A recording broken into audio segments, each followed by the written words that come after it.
بسم الله الرحمن الرحيم الرحمن علم القرآن.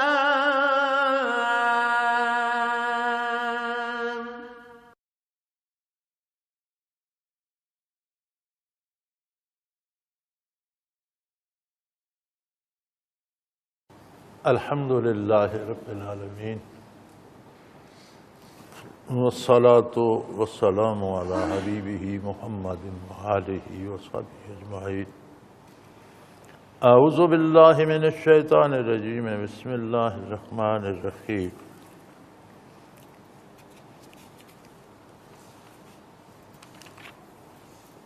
وما ارسلنا من قبلک من رسول ولا نبی الا اذا تمنى القى الشیطان فی امنیته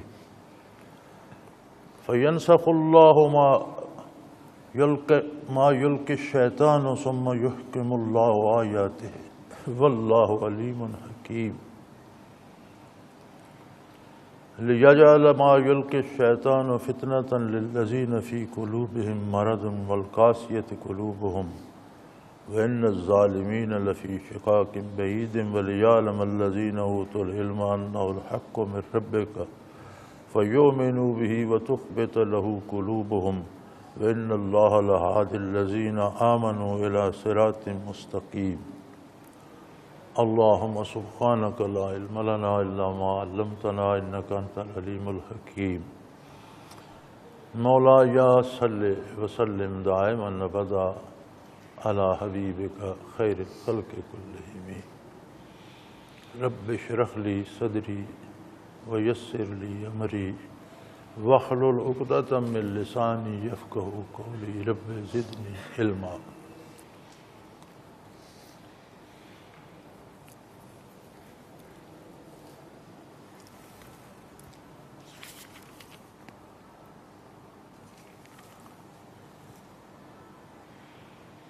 پچھلی آیہ کریمہ میں تذکرہ تھا کہ جو لوگ انبیاء کا اتباع نہیں کرتے وہ اللہ کی آیات، اللہ کے احکام، اللہ کے ارشادات کا مقابلہ کر کے انہیں عاجز کرنا چاہتے. ارشاد نبوی علیہ صاحب الصلاۃ والسلام کی مخالفت کرنا ارشادات باری کی مخالفت ہے، اور ہر مخالف اپنے مخالف کو ناکام کرنا چاہتا ہے. تو جو لوگ اطاعت کا راستہ اختیار نہیں کرتے گویا وہ احکام باری کو عاجز کرنا چاہتے ہیں، ہرا دینا چاہتے ہیں، جس کا نتیجہ یہ ہے کہ وہ دوزخ میں داخل ہوں. ساتھ ایک اور بات یہ بہت خوبصورت ارشاد فرمائی، وَمَا أَرْسَلْنَا مِن قَبْلِكَ مِن رَّسُولٍ وَلَا نَبِيٍّ. آپ سے پہلے جتنے بھی رسول تشریف لائے اور جتنے بھی نبی آئے.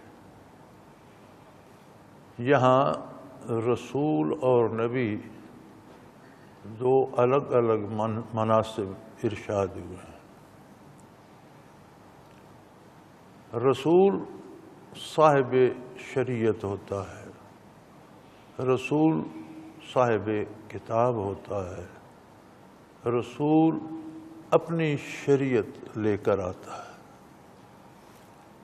نبی صاحب شریعت نہیں ہوتا، جو رسول کی شریعت چل رہی ہوتی ہے اسی شریعت کو آگے بڑھانے کے لیے نبی مبعوث ہوتا ہے.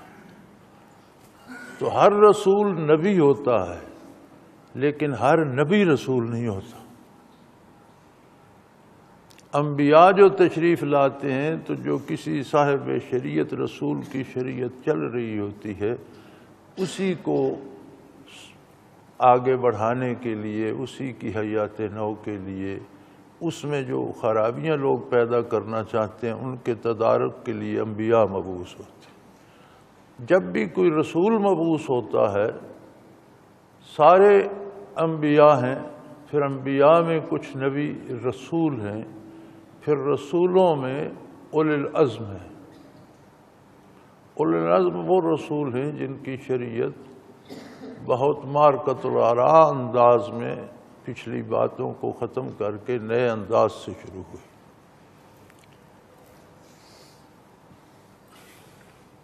حضرت نوح علیہ السلام، حضرت ابراہیم علیہ السلام، حضرت موسیٰ علیہ السلام، حضرت عیسیٰ علیہ السلام، یہ اولو العزم ہیں۔ اولو العزم وہ رسول ہیں جہاں ایک پوری طرح سے ایک انقلاب آ گیا۔ اولو العزموں کے بعد رسولوں کی عظمت ہے کہ ہر رسول صاحب شریعت ہوتا ہے۔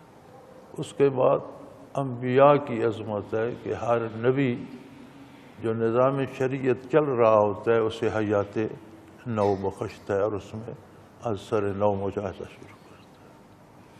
تو فرمایا آپ سے پہلے جتنے نبی یا جتنے رسول آئے، یعنی استثناء کسی کو نہیں، آدم علیہ نبینا علیہ السلام سے لے کر عیسیٰ علیہ السلام تک سارے نبی سارے رسولوں کا مقدس گروہ ان دو ہستیوں کے درمیان ہے۔ اللہ اذا تمنا، جب ان رسولوں ان انبیاء نے ایک تمنا کی، آرزو کی کہ احکام الہی مخلوق کو پہنچائے جائیں اور اس انداز سے پہنچائے جائیں کہ لوگوں کے دلوں میں گھر کریں، لوگوں کو سمجھ آئے، پھر لوگ ان پر ایمان لائیں اور لوگ اللہ کے عذاب سے بچ کر نجات کی طرف جائیں اور اللہ ان پر رحم فرمائے۔ نبی کی تمنا کیا ہوتی ہے؟ اللہ کے دین کا نفاذ، اللہ کے دین کی ترویج، اللہ کا دین لوگوں کو پہنچانا۔ جب انہوں نے یہ محنت کی، آرزو کی اور اس آرزو کی تکمیل کی کوشش کی، القی الشیطان فی امنیتہ، تو ان کی اس کوشش میں ان کے اس ارشادات عالیہ کو شیطان نے غلط معنی پہنانے کی کوشش، اس میں غلط فہمیاں پیدا کرنے کی کوشش۔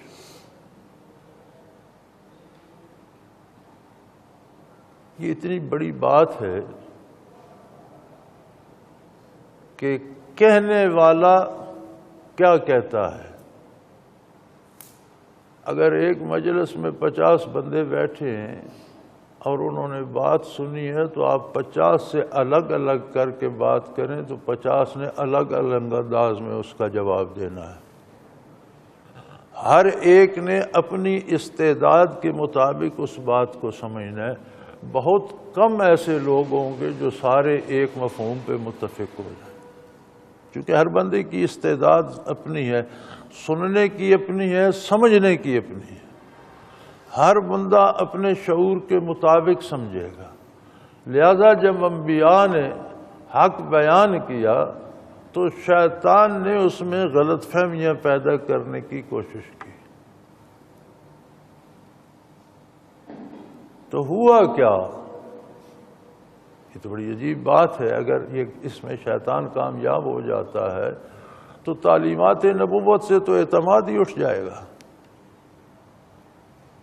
اب اس بات کی تو کوئی دلیل نہیں کہ اس میں شیطان نے مداخلت کی اور اس میں نہیں کی، تو پھر تو سارے دین سے اعتماد اٹھ جائے گا۔ فرمایا قانون یہ ہے فَيَنْسَخُ اللَّهُ مَا يُلْقِي الشَّيْطَانُ، جو باتیں شیطان ڈالنا چاہتا ہے اللہ ان باتوں کو تباہ کر دیتا ہے،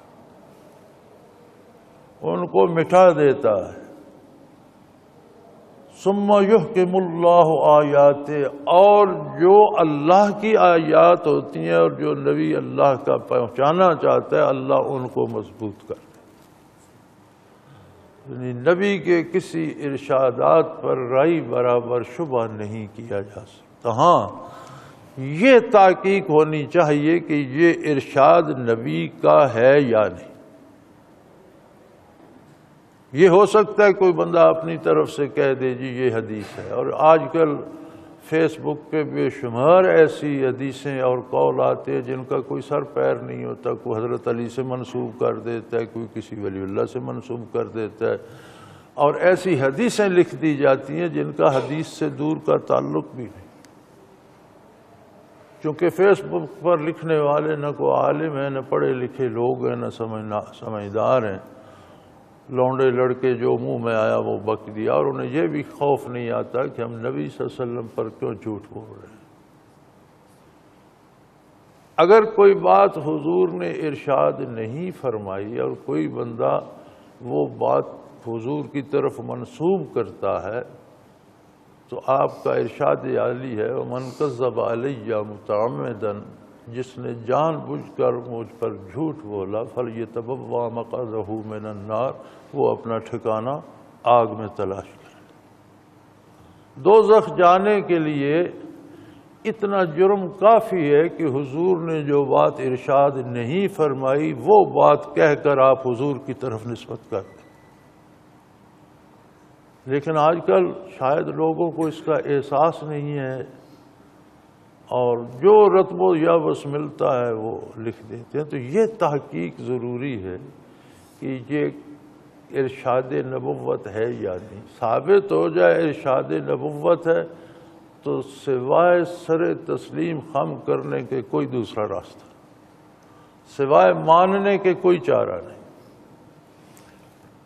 سو قدرت کا قاعدہ یہ ہے کہ جب شیطان باتیں القاء کرتا ہے تو اللہ کریم انہیں مٹا دیتے ہیں اور ارشاد نبوت کو مزید مضبوط کر دیتے ہیں، اس لیے کہ واللہ علیم حکیم، اللہ ہر بات کو جاننے والے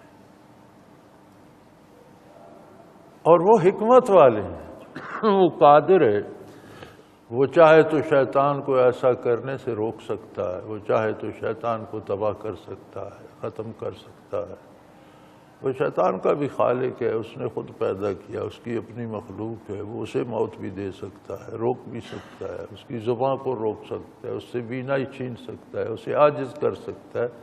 فرمایا نہیں، یہ میری حکمت کا تقاضا ہے کہ یہ بھی رہے۔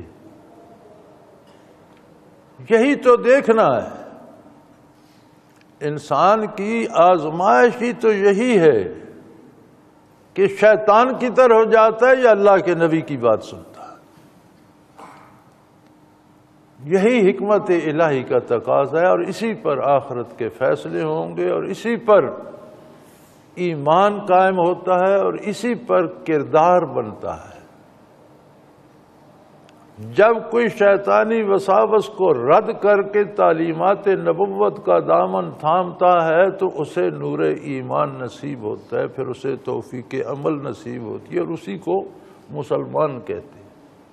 وہی ولی اللہ بھی ہو سکتا ہے، وہی عالم بھی ہو سکتا ہے، وہی ایک عام مسلمان جنت کا مستحق ہو سکتا ہے۔ لیکن جب لوگ دامان نبوت کو چھوڑ کر شیطانی وساوس کی طرف چل پڑتے ہیں، جس کا رواج آج کل تو بہت زیادہ ہو گیا ہے، یہ جتنے ادیان باطلہ ہیں، یہ جتنے جھوٹے خدائی کے دعوے دار ہیں، یہ جتنے اپنے آپ کو مشکل کشا اور لوگوں کا حاجت روا سمجھے بیٹھے، یہ کیا ہے؟ یہ شیطان کے بنائے ہوئے وساوس ہیں۔ اور جو لوگ اللہ کے مقابلے میں ان کی مدد چاہتے ہیں اور سمجھتے ہیں ہماری زندگی ان کی محتاج ہے، یہ ہمیں آباد کریں گے تو ہم بڑے آباد ہو جائیں گے، یہ ناراض ہو گئے تو ہم مٹ جائیں گے، یہ شیطان کے پیروکار۔ اور یہی دیکھنا ہے کہ انسان کو معرفت حق کی استعداد بخشی، اس سے کام بھی لیتا ہے کہ نہیں۔ اگر معرفت حق کی استعداد جو اللہ نے بخشی ہے اسے سلامت رکھے، حلال کھائے، سچ بولے، اللہ کو یاد کرے، فرائض سنن واجبات ادا کرے، تو تو اللہ اسے توفیق دے دیتا ہے اور شیطان کا جادو اس پہ نہیں چلتا. اللہ بہترین حفاظت کرنے والے. لیکن اگر ارشادات نبوت میں، احکام الہی میں چور دروازے تلاش کرنا شروع کر دے اور شارٹ کٹ تلاش کرنا شروع کر دے تو گمراہ ہو جاتا ہے. تو یہی آزمائش ہے. لِيَجْعَلَ مَا يُلْقِي الشَّيْطَانُ فِتْنَةً لِلَّذِينَ فِي قُلُوبِهِمْ مَرَضٌ وَالْقَاسِيَةِ قُلُوبُهُمْ. فرمایا جن کے دلوں میں بیماری ہے. دلوں کی بیماری کیا ہوتی ہے؟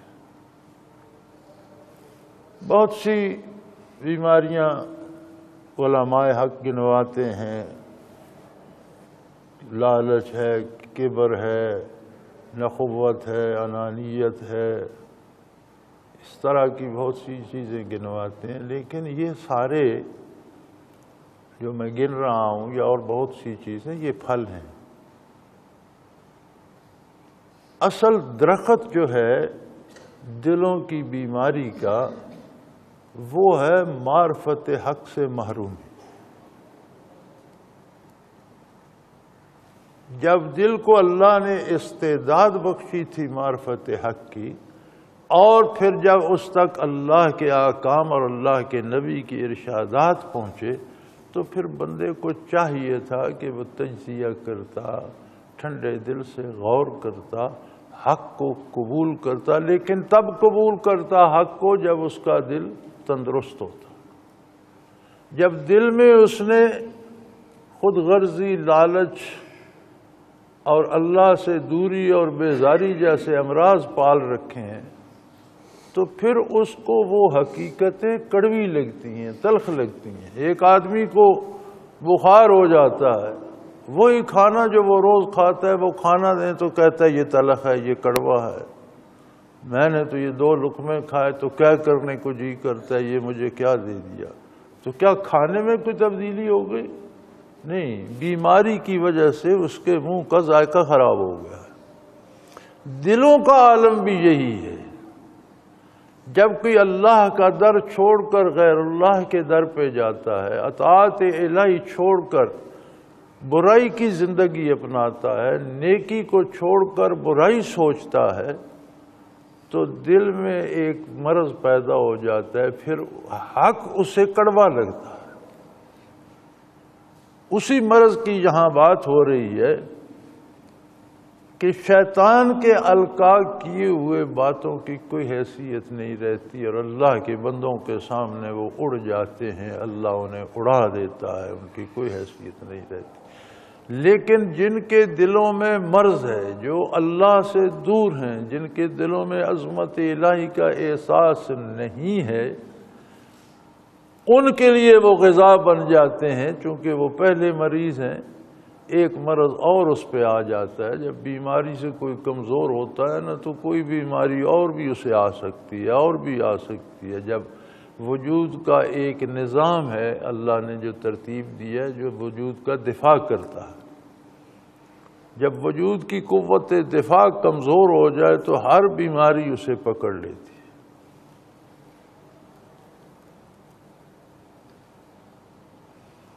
تو یہ شیطانی القاء کی ہوئی باتیں جو ہیں، یہ شیطان کی سکھائی ہوئی باتیں جو ہیں، یہ آزمائش بن جاتی ہیں ان دلوں کے لیے جن میں مرض ہے. وَالْقَاسِيَةِ قُلُوبُهُمْ، اور ان لوگوں کے لیے جن کے دل سخت ہو چکے.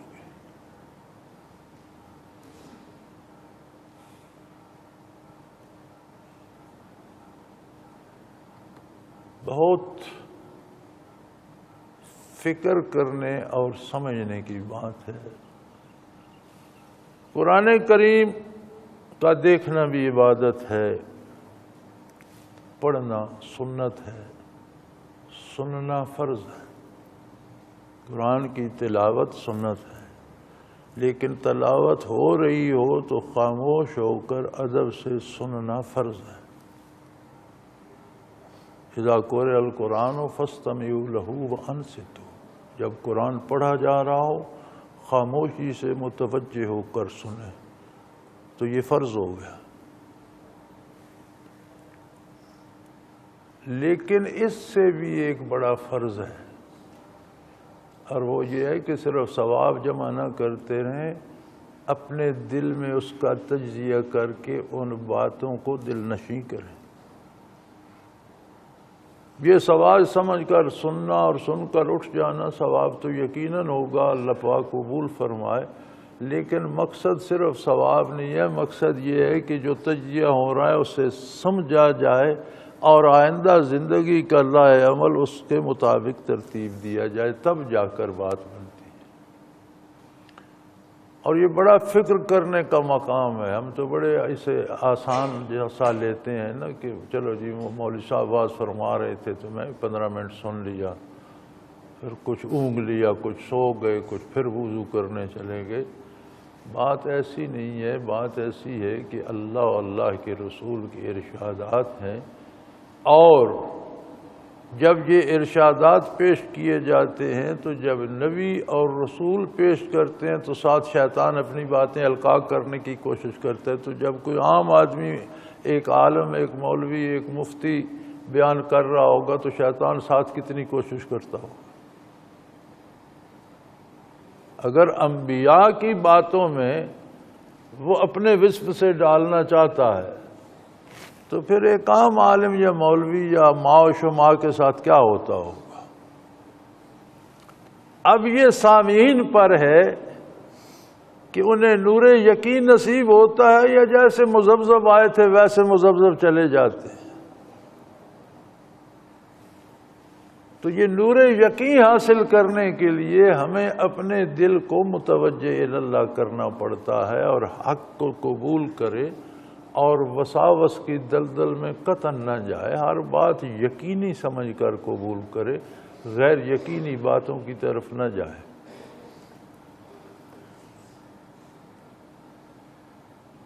اس لیے کہ شیطان جو باتیں القاء کرتا ہے وہ آزمائش بن جاتی ہیں ان لوگوں کے لیے جن کے دلوں میں مرض ہے،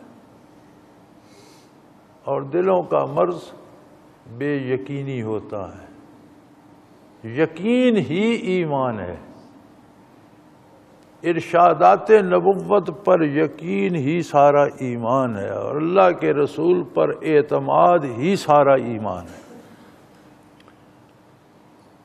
اللہ کی ذات اور صفات کے بارے ہمارے پاس کیا دلیل ہے؟ ہمیں اللہ کے رسول صلی اللہ علیہ وسلم نے بتایا۔ دنیا اور آخرت، عذاب و ثواب کی کیا دلیل ہے؟ محمد الرسول اللہ نے ارشاد فرمایا۔ قرآن کا قرآن ہونے کی کیا دلیل ہے؟ یہ اللہ کا کلام ہے، یہ محمد الرسول اللہ نے ہمیں بتایا۔ قرآن عطا فرمایا اور فرمایا یہ اللہ کا کلام ہے۔ تو اسی اعتماد کا نام تو ایمان ہے۔ اب بیماری دلوں کی کیا ہے؟ اس ایمان میں کمزوری آ جاتی ہے۔ نبی کے ارشاد پہ اعتماد کم ہو جاتا ہے اور اپنی ادنا عقل کے تجزیے پہ اعتماد زیادہ ہو جاتا ہے۔ میں نہیں کہتا کہ عقل کا استعمال نہ کیا جائے، عقل استعمال کے لیے اللہ نے دی ہے، لیکن ارشاد باری اور قول رسول کے مقابلے میں عقلی تجزیے پھر تباہ کر دیتے۔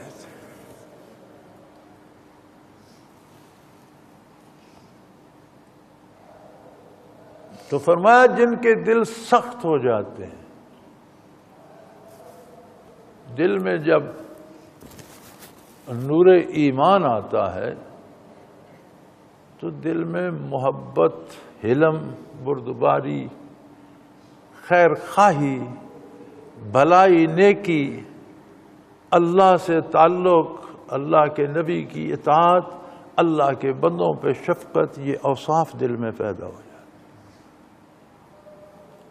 اور اگر اس سے معروم رہتا ہے تو وہ اکڑ جاتا ہے، پتھر بن جاتا ہے، نہ اسے عظمت الہی کا احساس ہوتا ہے، نہ محبت پیغمبر نصیب ہوتی ہے، نہ وہ لوگوں پہ شفقت کرنا چاہتا ہے، جو جہاں سے ملے چھینا جھپٹی، ہر ایک کے حقوق چھین، اس سے دولت چھین، اس کی زمین پہ قبضہ کر، اس کا گھر چھین لے، اس کی عزت اجاڑ دے، وہ پھر لوگوں کے لیے مصیبت بن جاتا ہے، وہ دل سخت ہو جاتے ہیں۔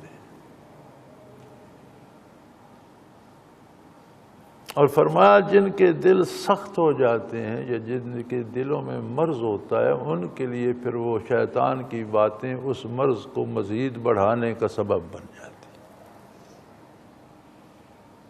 اور ایسے لوگ ظالم ہوتے ہیں، ہر غلط کام کرتے ہیں، ہر کام کو غلط انداز میں کرتے ہیں، اس لیے وہ ظالم ہوتے ہیں۔ وَإِنَّ الظَّالِمِينَ لَفِي شِقَاقٍ بَعِيدٍ۔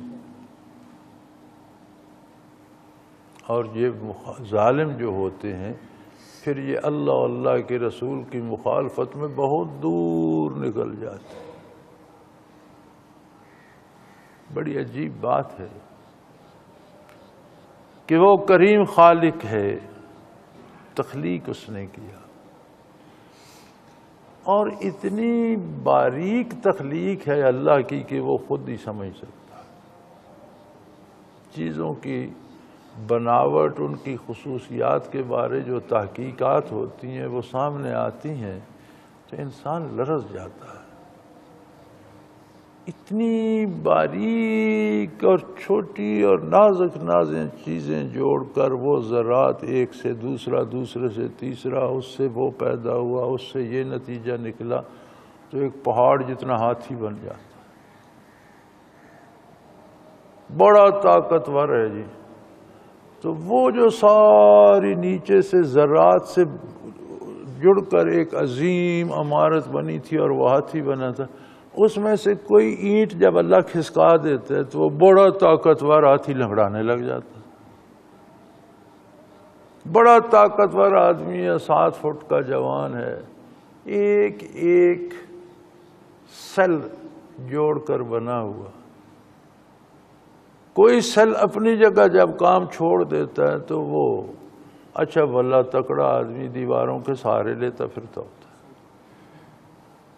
یہ سارے کیا ہیں؟ یہ عظمت الہی کے دلائل ہیں کہ بندہ یا کوئی چیز مخلوق کچھ بھی نہیں ہے، اس کے بنانے سے ہے، اور جہاں وہ کمزور کر دے وہاں اس کی طاقتیں جواب دے جاتی۔ آپ حیران ہو کر سوچیں کہ کتنا قیمتی آئینہ ہے آنکھ، اور ذرا ذرا سے سیلوں کو کس ترتیب سے جوڑا گیا ہے۔ ساری آنکھ کو پھوڑ کر کھول کر دیکھ لیں، کچھ بھی نہیں، چند قطرے پانی کے ایک لیکوڈ سا مادہ ہوگا اور چند پردے ہو۔ آنکھ کا ڈیلا نکال کر، اب یہ بکرے ذبح کرتے ہیں قصاب وغیرہ، وہ ڈیلا نکال کر اسے کاٹ کے دیکھیں، چند پردے اور ان میں تھوڑا سا لیکوڈ سا مادہ سا ہوگا، بس اللہ خیر۔ لیکن یہ کتنا قیمتی ہے کہ ایک ایک ذرے کو بندے کو دکھا رہا ہے، اور اس کی رفتار کیا ہے کہ آپ ایسا کرتے ہیں تو آسمان تک پہنچ جاتی، پلک جھپکتے ہیں تو زمین پر۔ کیا یہ صرف انسان کے پاس ہے؟ میرے بھائی، اس نے جانوروں کو، پرندوں کو انسان سے زیادہ مضبوط نگاہ دی۔ مادی طور پر آپ گدھ کو اچھا جانور نہیں، اچھا پرندہ آپ نہیں سمجھتے، مردار خور ہے، گند کھانے میں۔ گدھ اتنی بلندی پہ اڑ رہا ہوتا ہے کہ 50 میل کے سرکل میں ہر چیز اسے نظر آتی۔ اس بلندی پہ انسان جائے تو اسے پتنی کتنی مضبوط اینکیں لگانی پڑیں، ورنہ ہوا اس کی آنکھیں پھاڑ دے، اس کی کوئی اینک نہیں۔ اس بلندی پر سے دوربین کی طرح وہ اپنی آنکھ کو فوکس کرتا ہے۔ عجیب بات ہے کہ 1 مربع انچ کی چیز زمین پر وہ فوکس کر کے دیکھ لیتا ہے۔ میں نے اس کی ریسرچ دیکھی ہے اور اس کی وہ ساری ویڈیو فلم بھی دیکھی ہے کہ وہ اس بلندی پہ اڑ رہا ہے جہاں سے اسے 50 میل کا سرکل نظر آ رہا ہے۔ وہاں سے وہ دیکھنا چاہتا ہے تو جب اس طرح فوکس کرتا ہے تو زمین پر 1 مربع انچ کی چیز جو پڑی ہے وہ بھی اسے نظر آ جاتی ہے. جس طرح دوربین فوکس کی جاتی ہے اس طرح وہ اپنی ایک ایک آنکھ کو فوکس کر سکتا.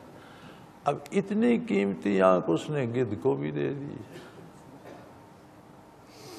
میں رات دیکھ رہا تھا بندروں پر تحقیق، اور ان کی اتنی اتنی شفاف آنکھیں میں دیکھ رہا تھا. اب میں سوچ رہا تھا کہ بار الہ تیری اپنی صنعت ہے. اب یہ گھٹیا سا جانور ہے لیکن آنکھ تو اس کی ہم سے قیمتی ہے. ہر مخلوق کو جس انداز میں اس نے پیدا فرمایا اور جن چیزوں کی ضرورت بش کی ان کے تکمیل کے ذرائع عطا کر.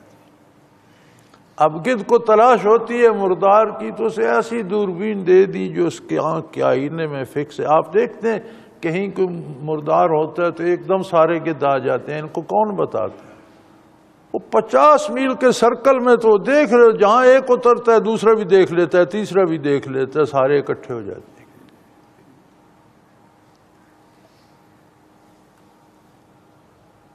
یہ نعمتیں اس نے تقسیم کر کے سب سے بڑی نعمت ہمیں دے دی کہ ہمیں انسان بنایا. ہمیں ان چیزوں کو سمجھنے کا شعور بخشا. یہ جو میں اور آپ باتیں کر رہے ہیں اس کا تجزیہ گدھ نہیں کر سکتے، بندر نہیں کر سکتے، ہم کر سکتے ہیں.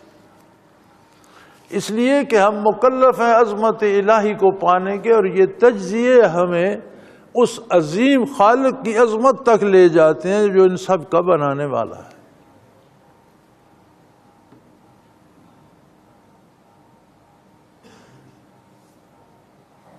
لیکن اگر دلوں میں خرابی آ جائے، دل سخت ہو جائیں، تو پھر یہ چیزیں سمجھ نہیں آتی اور انہیں عام لیا جاتا ہے. اور فرمایا وَلِيَعْلَمَ الَّذِينَ أُوتُوا الْعِلْمَ، جن کو میں نے علم دیا ہے وہ جان لیں، وہ بات پکی سمجھ لیں، وہ یقین کر لیں أَنَّهُ الْحَقُّ مِن رَبِّكَ، کہ وہی الہی یا ارشادات پیغمبر جو ہیں یہ آپ کے اس پروردگار کی طرف سے حق ہیں. یہاں لفظ اس میں ذات اللہ استعمال نہیں فرمایا، رب استعمال فرمایا. ساری مخلوق کو پیدا کرنے والا، پالنے والا، بنانے والا، بڑھانے والا. اگر ان ساری چیزوں کا آپ تجزیہ کریں تو آپ کو حق نظر آئے گا صرف ایک زبان حق ترجمان پر، اور وہ اللہ کے نبی اور رسول کی. شیطانی وساوس، شیطانی کوششیں پیچھے رہ جاتی ہیں جب نور یقین نصیب ہو جاتا ہے ارشادات نبوت پر، تو شیطان کے اوہام اللہ کریم مٹا دیتے.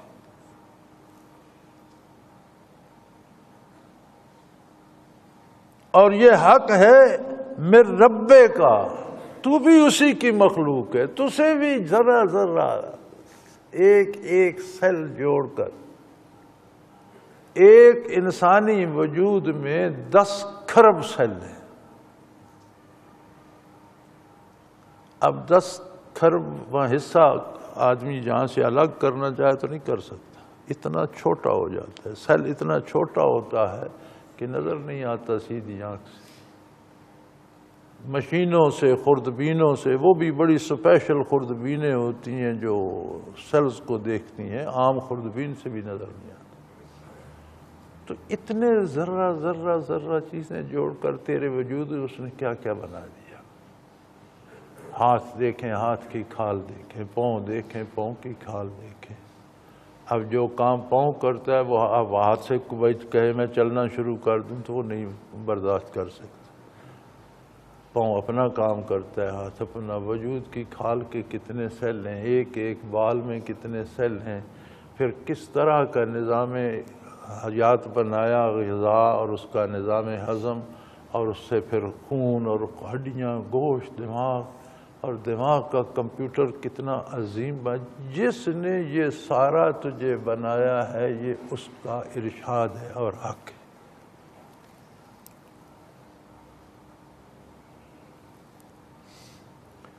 فَيُؤْمِنُوا بِهِ وَتُخْبِتَ لَهُ قُلُوبُهُمْ۔ اللہ کے رسول نے جو ارشاد فرمایا اس پر یقین سے جم جاؤ، فَتُخْبِتَ لَهُ قُلُوبُهُمْ، اور اپنے دلوں کو اس کے آگے عاجز کر دو، دم مت مارو، دلوں میں اس کو جذب کرو، دلوں میں اس پر یقین پیدا کرو، دلوں میں اس پہ اعتماد پیدا کرو۔ ماننے کے دو درجے ہیں، ایک عقل مانتی ہے کہ یہ بات غلط نہیں ہو سکتی، عقل مان کر بھول جاتی ہے ٹھیک ہے یہ بھی ٹھیک ہے۔ جب دل مانتا ہے تو اس کا انداز اور ہوتا ہے، دل جس حقیقت کو مانتا ہے اس پر عمل کرتا ہے۔ عقل مانتی ہے، دل نہیں مانتا تو عمل کی اصلاح نہیں ہوتی۔ بندہ کلمہ بھی پڑھتا رہتا ہے، کہتا ہے ٹھیک ہے اللہ نے جو بتایا ٹھیک ہے، نبی برحق ہے، قرآن درست ہے، آخرت میں حساب کتاب وہاں جائیں گے دیکھی جائے گی۔ اب کس نے دیکھا ہے، جب وہاں جائیں گے تو وہ بھی دیکھ لیں۔ یہ ماننا عقل کا ہوتا ہے۔ جب دل مانتا ہے تو فرمایا وَتُخْبِتَ لَهُ قُلُوبُهُمْ، دل اس کے سامنے بچھ جاتا ہے، وہ ایک ایک حکم پر عمل کرنے کی پوری کوشش کرتا ہے۔ انسانی کمزوری کی وجہ سے اس سے خطا بھی ہو جاتی ہے، کوتاہی بھی ہو جاتی ہے، غلطی بھی، لیکن اس کی تمنا یہ ہوتی ہے کہ میں ٹوٹ کر چاہوں اور ایک ایک ارشاد عالی پر عمل کروں۔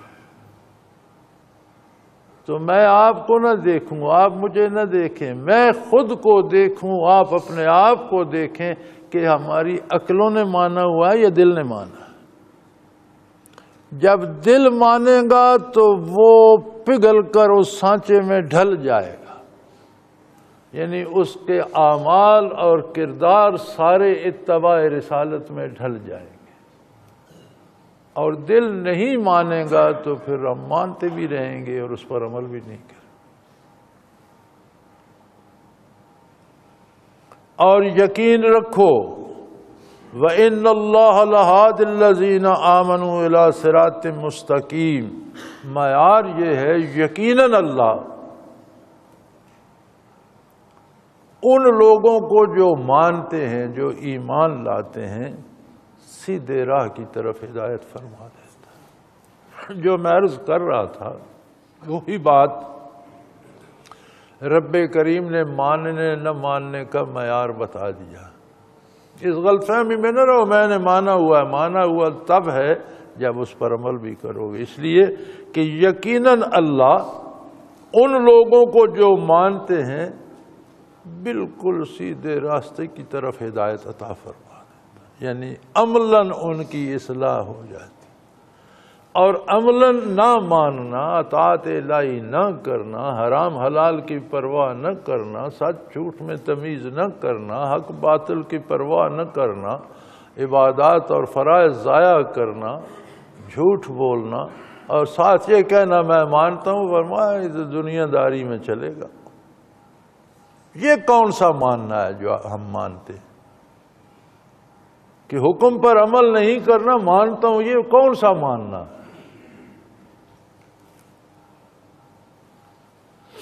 تو یہ معیار قرآن کریم نے دے دیا وَإِنَّ اللَّهَ لَهَادِ الَّذِينَ آمَنُوا، جو یقین کا ایمان لے آتے، جو مان لیتے ہیں، اللہ انہیں رہنمائی کر دیتا ہے، توفیق عمل دے دیتا ہے اِلیٰ صراط مستقیم، بالکل اس کے سیدھے راستے کی طرف، یعنی اللہ انہیں توفیق عمل عطا کر دیتا ہے، ان کی عملی زندگی اسلام کے سانچے میں ڈھل جاتی۔ لوگوں ہم سمجھتے ہیں فلاں مولوی صاحب سے ہے میرا تعلق ہے، میں بیعت ہو گیا میں بچ گیا، فلاں پیر صاحب سے میں بیعت ہو گیا میری نجات ہو گئی، فلاں دربار سے خانقاہ سے میں ہوا، یہ سارے وہم ہیں۔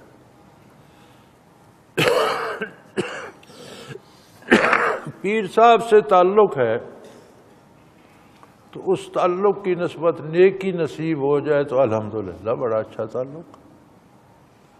مولوی صاحب سے تعلق ہے تو اس تعلق کی نسبت نیکی پر عمل نصیب ہو جائے الحمدللہ۔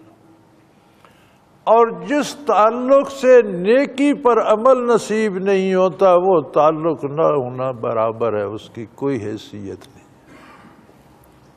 اللہ کریم نے یہ معیار دے دیا کہ یقیناً اللہ ان لوگوں کو صراط مستقیم کی پر چلنے کی توفیق دے دیتا ہے، ہدایت دے دیتا ہے جو ایمان لاتے ہیں۔ ہمارے ایمان کا معیار بھی سامنے آ گیا۔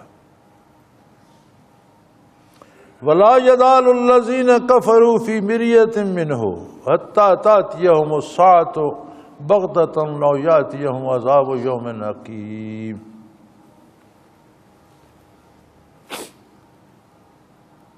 اور جو لوگ کافر ہیں، جنہیں نور ایمان نصیب نہیں، چونکہ دو ہی تو طبقے ہیں، تیسرا طبقہ منافقین کا ہے، وہ بھی بدترین کافر ہیں۔ بندہ یا مومن ہے یا کافر ہے۔ مومن ہے تو اس کی دلیل یہ ہے کہ وہ اللہ کے رسول کا اطاعت گزار ہوگا اور اس کی عملی زندگی ان کے حکم مطابق ہو۔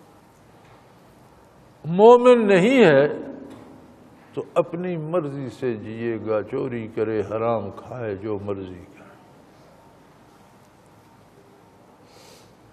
مجھے حیرت ہوتی ہے، غریبی مفلسی بہت بڑی آزمائش، بہت بڑی آزمائش، اور غریبی اور مفلسی میں بندہ عجیب عجیب حرکتیں کرتا ہے، کیونکہ خواہشات تو ہر بندے میں ایک جیسی ہوتی ہیں، خواہ وہ بڑا دولت مند ہو اور خواہ وہ بوریا نشین ہو۔ ہر بندہ اچھا کھانا چاہتا ہے، اچھا پہننا چاہتا ہے، اپنی اچھی شہرت چاہتا ہے، اچھی عزت چاہتا ہے، اچھا نام چاہتا ہے، لیکن غریبی میں بھی اللہ پر بھروسہ نہیں رہتا۔ غریبوں کی یہ بڑی مصیبت ہے کہ اللہ کو چھوڑ کر دوسروں کے دروازوں پہ بھٹکنے لگ جاتے۔ میرا خیال ہے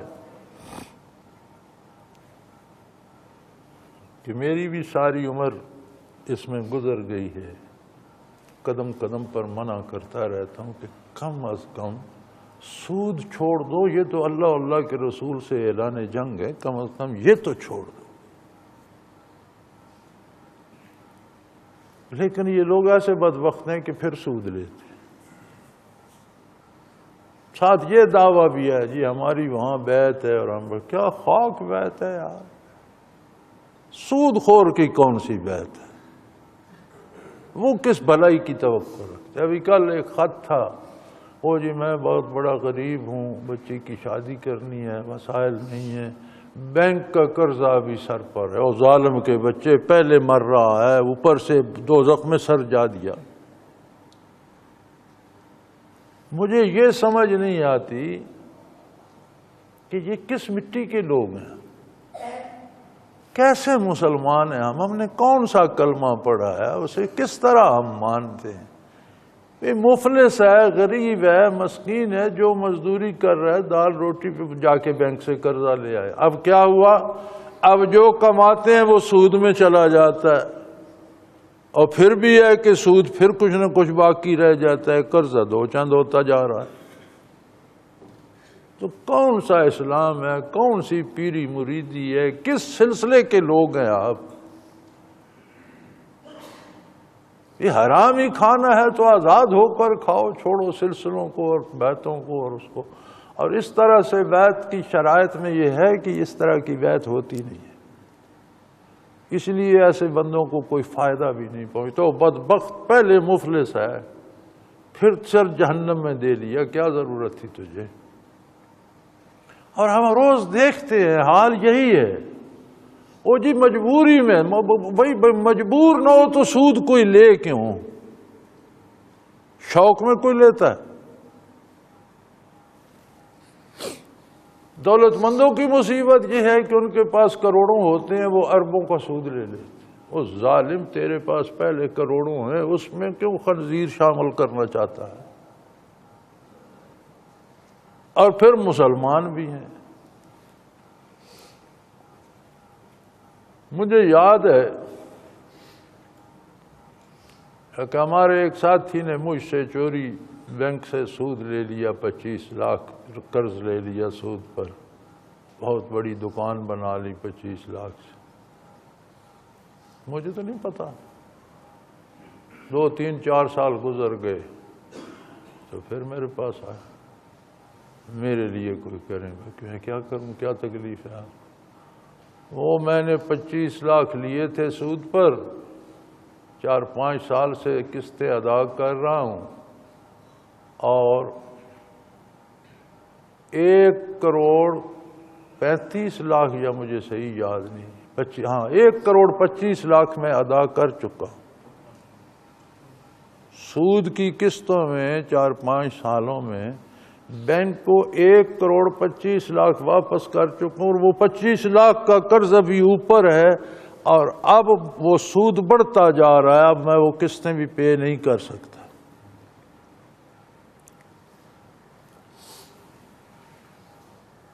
تو پتہ لگا،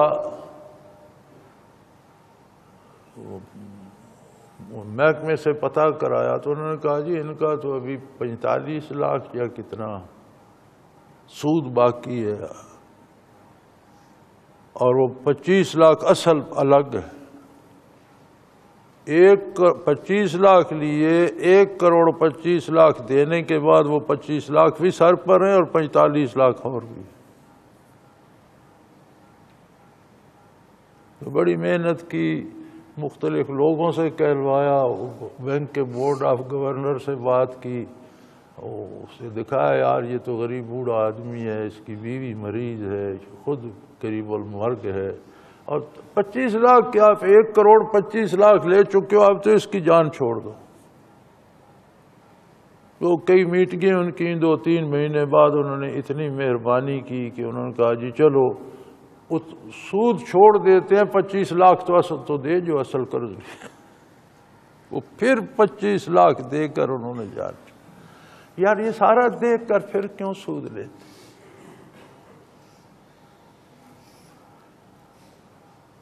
مصیبت یہ ہے کہ ہمارے ایمان میں وہ جان نہیں ہے کہ ہمیں حرام سے روک سکے۔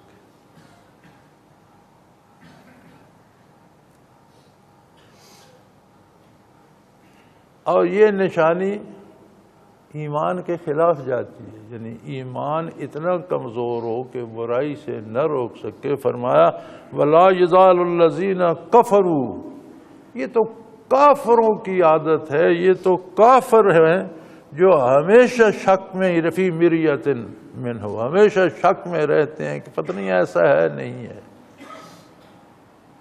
یقین ہو تو برائی سے رک جائے، پتہ نہیں یہ برائی ہے بھی کہ نہیں، یہ تو ضرورت ہے، یہ تو زمانے میں ہوتا ہے، اب تجارت پہ بھی تو منافع آتا ہے، سود بھی منافع ہی ہے، کتا بھی جانواری ہے، بکرا بھی جانواری ہے، فرق کیا ہے؟ اللہ نے اسے حرام کر دیا، اللہ نے اسے حلال بنایا۔ وہی بکرا بغیر ذبح کیے ہوئے مر جاتا ہے، یار بکرا ہی ہے، مر گیا تو کیا؟ نہیں، فرمایا حرام ہو گیا۔ بھی حرام، حلال بکرا تھا، حرام کیسے ہو گیا؟ اللہ کے نام کے بغیر جان دے دی، حرام ہو گیا۔ وہ بکرے نے اللہ کے نام کے بغیر جان دی تو حرام ہو گیا، تو جو اللہ کے نام کے بغیر جی رہا ہے تو حلال رہے گا؟ تو نے اللہ کا نام لیا، تیرے دل میں اللہ کا نام بستا ہے، تیری زبان پر اللہ کا نام ہے، تیرا کردار اللہ والوں کا ہے، تیرے کاموں سے پتہ چلتا ہے کہ تو اللہ کا بندہ ہے۔ تو فرمایا یہ تو کافر کی خصوصیت ہے کہ وہ شک میں رہتا ہے، حتیٰ کہ اسے اچانک اللہ کا عذاب آ لے، اچانک قیامت قائم ہو جائے۔ ارشاد ہے حضور اکرم صلی اللہ علیہ وسلم کا، من مات فقد قام قیامتہ او کما قال رسول اللہ صلی اللہ علیہ وسلم، کہ جو مرتا ہے ایک طرح سے اس کی قیامت قائم ہو جاتی ہے، داخل ہو جاتا ہے عرصہ قیامت میں۔ کیا پتہ کس وقت موت آ جائے۔ فرمایا کافر کی خصوصیت یہ ہے کہ مرتے دم تک برائی سے رکتا نہیں، شکوک و شبہات میں ہی رہتا ہے، ایسا ہوگا یا نہیں ہوگا، یہ بھی لے لوں وہ بھی لے لوں، کچھ ہوگا یا نہیں ہوگا۔ اچانک قیامت آ جاتی ہے، او یاتیہم عذاب یوم عقیم، یا ان پر ایسے دن کا عذاب آ پڑتا ہے جو بندے کو اجاڑ کے رکھ دیتا، عقیم جس کا کوئی آگا پیچھا نہ ہو، ایسا تباہ ہو جائے کہ جس کا کوئی نشان نہ رہے۔ تو فرمایا اپنا اندازہ کرو تم کہاں کھڑے ہو۔ یہ باتیں حکایتاً یا کہانیاں سنانے کے لیے ارشاد نہیں فرمائی جا رہی، یہ ارشادات باری اس لیے ہے کہ ہم اپنے آپ کو تلاش کریں، میں کس صف میں کھڑا ہوں، کس مقام پر کھڑا ہوں، میرا کھانا پینا کو حلال ہے یا نہیں ہے، میرا لباس، میرا بود و باش، میری سوچ، میری فکر۔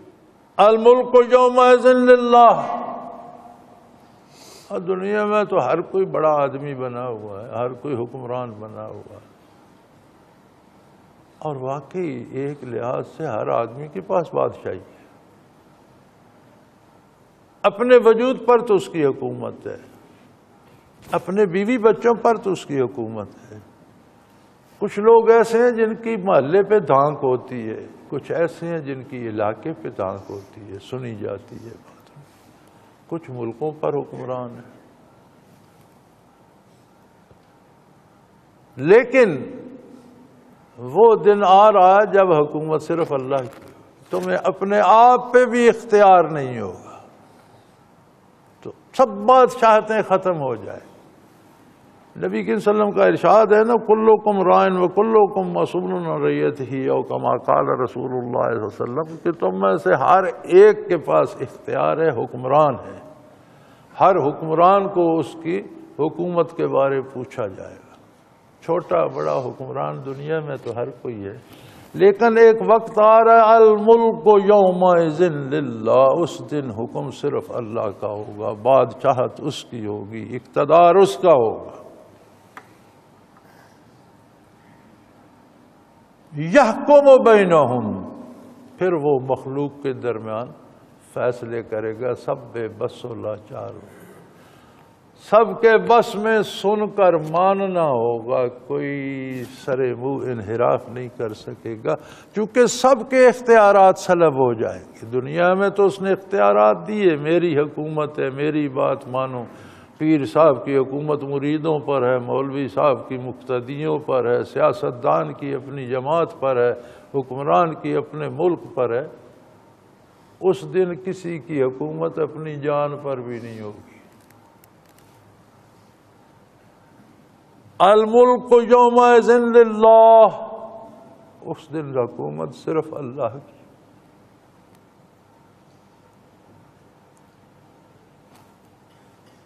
یحکم بینہم، پھر وہ لوگوں کے درمیان فیصلے کرے گا۔ فالذین آمنوا وعملوا الصالحات فی جنات النعیم، اور سادے فیصلے صحیح اور درست ہوں گے جن لوگوں نے نور ایمان حاصل کیا، یقین کی دولت حاصل کی، اور ایمان کیا ہے؟ وعملوا الصالحات، ان کے اعمال صالح ہو گئے، ان کی عملی زندگی سدھر گئی، فی جنات النعیم، وہ اللہ کی نعمتوں میں اور جنت کے باغوں میں اور جنت کی نعمتوں میں ہوں گے۔ والذین کفروا، جن لوگوں نے نافرمانی کی، کفر کیا، انکار کیا، یا اللہ کفر اور انکار کیا ہے؟ فرمایا وَكَذَّبُوا بِآیاتِنَا، میرے احکام کی تکذیب کی۔ اب یہ تکذیب دو طرح سے ہے، ایک تو ہے کہ نرا زبان اعلان کر دیتا ہے کہ میں مانتا ہی نہیں، یہ بھی کفر ہے۔ ایک یہ ہے کہ مانتا ہوں اس پر عمل نہیں کرتا، یہ اس سے زیادہ خطرناک ہے۔ اس سے کبھی توبہ نصیب ہو سکتی ہے، اس سے توبہ بھی کوئی نہیں کرتا، چونکہ اسے تو مسلمان ہی سمجھ کے بیٹھا ہوتا ہے۔ تو جن لوگوں نے تکذیب کی میرے احکام کی، فَأُولَٰئِكَ لَهُمْ عَذَابٌ مُّهِینٌ، ان کے لیے ذلت کا عذاب ہوگا، تباہ کر دینے والا عذاب، نہ صرف تباہ بلکہ رسوا بھی کرے گا۔ اللہ کریم صحیح شعور دے، ایمان نصیب فرمائے ایسا مضبوط جس پر توفیق عمل نصیب ہو، اپنی ناشکری اور اپنے نبی کی نافرمانی سے اپنی پناہ میں رکھے۔ وآخر دعوانا ان الحمدللہ رب العالمین۔ اللہ اللہ اللہ اللہ اللہ اللہ اللہ اللہ۔ حضرت امیر محمد اکرم آوان مد ذلہ العالی دارالعرفان منارہ ضلع چکوال میں سالہ سال سے قرآن و حدیث کے اوپر خطابات کر رہے ہیں اور سلسلہ نقشبندیہ اویسیہ کے مطابق لوگوں کو ذکر الہی کی تربیت دے رہے ہیں۔ وہ قرآن پاک کی تفسیر ترتیب وار بیان کر رہے ہیں۔ تفسیر قرآن کو وہ موجودہ ملکی اور بین الاقوامی حالات کے مطابق بیان کرتے ہیں۔ موٹر وے سے کلر کہار کے انٹرچینج سے نکلتے ہوئے، کلر کہار کی جھیل سے ہوتے ہوئے، میانی، بوچھال اور نورپور سے گزرتے ہوئے دارالعرفان منارہ پہنچ سکتے ہیں۔